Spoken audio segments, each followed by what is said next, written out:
Hello everyone, आज हम स्वरों का उच्चारण सीखेंगे अ से लेकर आहा तक। चलिए शुरू करते हैं।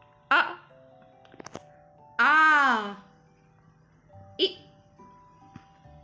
ई, उ, ऊ, री, ए, ऐ, ओ, औ, अंग, आह।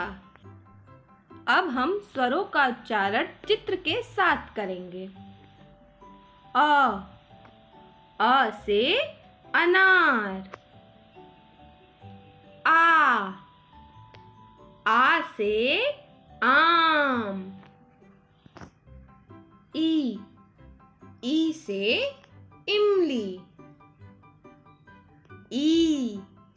ई से ईख। ऊ से उल्लू। ऊ से ऊन। री से ऋषि। ए से एड़ी।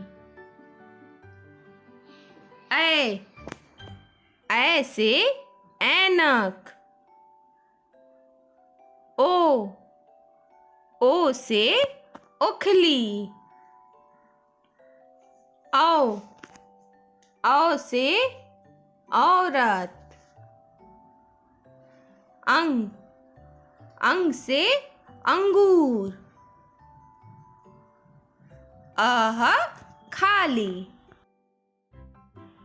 Thanks for watching this video. Bye bye.